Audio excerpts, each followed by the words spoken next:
जय श्री कृष्ण मित्रों। श्री कृष्ण ने चावल का एक दाना खाया और 10,000 साधुओं का पेट भर गया। भगवान श्री कृष्ण की कई सखियां थी। उन्हीं में से एक सखी द्रौपदी का श्री कृष्ण ने हर कदम पर साथ दिया। एक बार की बात है, जब पांडव पुत्र वन में रह रहे थे, तब महर्षि दुर्वासा अपने 10,000 शिष्यों को साथ लेकर पांडवों के पास पहुंचे। इसमें भी दुर्योधन की चाल थी। दुर्योधन ने ही उन्हें वहां भेजा था, और वह भी ऐसे समय जबकि द्रौपदी समेत सभी पांडव भोजन करने के बाद विश्राम कर रहे थे। नमस्कार दोस्तों, हमारे मोटिवेशनल आरके ब्लॉग चैनल में आप सभी का बहुत बहुत स्वागत। युधिष्ठिर के पास उस वक्त सूर्यदेव से प्राप्त एक ऐसा चमत्कारिक अक्षय पात्र था जिसमें से जितने चाहो भोजन प्राप्त कर सकते थे, लेकिन शर्त यह थी कि उसमें से तभी तक भोजन प्राप्त किया जा सकता है जब तक कि द्रौपदी भोजन नहीं कर लेती थी। द्रौपदी के भोजन करने के बाद उस पात्र का उस दिन के लिए कोई महत्व नहीं रहता था। उस वक्त द्रौपदी ने भी भोजन कर लिया था। फिर भी युधिष्ठिर ने दुर्वासा ऋषि को उनकी शिष्य मंडली सहित भोजन के लिए आमंत्रित कर दिया था।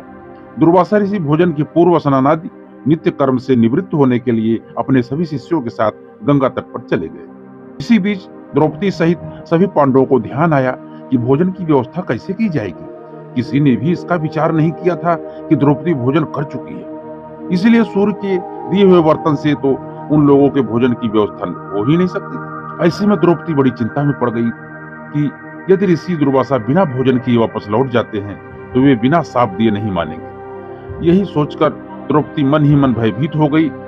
तब उन्होंने अपने सखा श्री कृष्ण का स्मरण किया और उनसे इस संकट से बचने की प्रार्थना की। भगवान तो भक्त वत्सल हैं दोस्तों।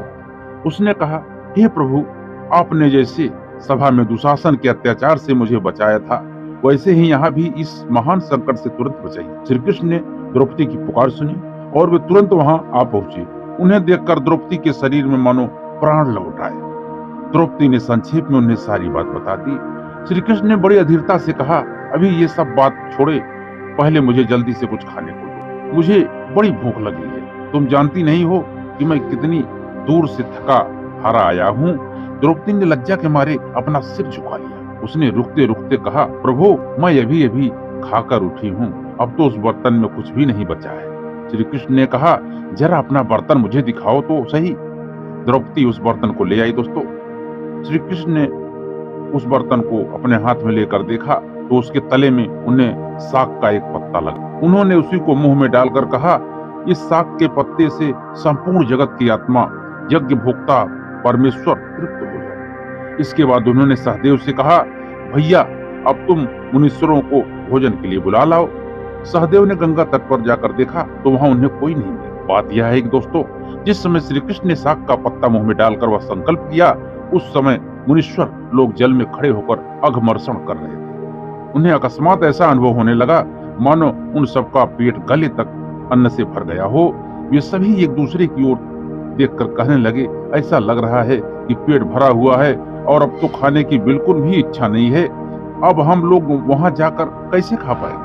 दुर्वासा ऋषि ने भी अपने पेट पर हाथ फेरते हुए कहा, मेरी भी अब जरा सी भी इच्छा नहीं है भोजन करने की।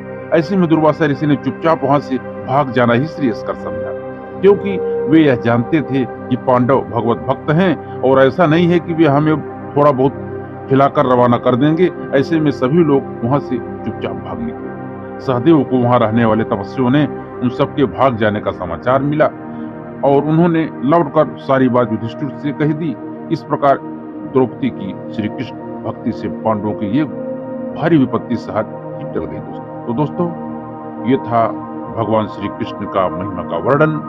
भगवान ने किस प्रकार से अपने भक्तों की लाज रखते हैं, किस प्रकार से उनकी रक्षा करते हैं। यदि भक्ति सच्ची हो और विश्वास हो तो भगवान खींचे चले आते हैं और उसकी सर्व मनोकामना सिद्ध भी करते हैं। पांडव जो थे दोस्तों, बहुत ही भगवान श्री कृष्ण के समर्पण भक्त थे और वे भगवान के ऊपर आस्था रखते थे, विश्वास रखते थे। इस वजह से भगवान श्री कृष्ण हर वक्त उन लोगों को कोई न कोई मुसीबत जब आती थी तो उन्हें बचाते। कुंती भी उनकी महिमा से परिचित थी, इसलिए वो भगवान को हमेशा अपने सभी, जब भी वो कष्ट में होती थी, भगवान का पुकार जरूर करती थी। दोस्तों, तो प्रेम से भगवान का स्मरण करने से भगवान अपने भक्तों की रक्षा जरूर करते हैं। बस खाली श्रद्धा और प्रेम की आवश्यकता है। दुर्योधन तो पहले से ही जलता था, दुर्योधन को तो मौका चाहिए था, किस प्रकार से उनको नीचे दिखाया जाए,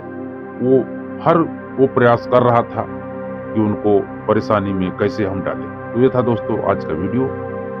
आपको यदि अच्छा लगा हो तो हमारे वीडियो को लाइक कर देना, और यदि आप लोग चैनल में नए हैं तो चैनल को सब्सक्राइब करके बेल आइकन जरूर प्रेस कर देना, ताकि ऐसा ही वीडियो आपको हमेशा मिलता रहे और हमारा नोटिफिकेशन आपको हमेशा मिलता रहे। तो मिलते हैं अगले वीडियो में, तब तक आप लोग खुश रहो, मस्त रहो, आनंद में रहो। जय श्री कृष्ण मित्रों।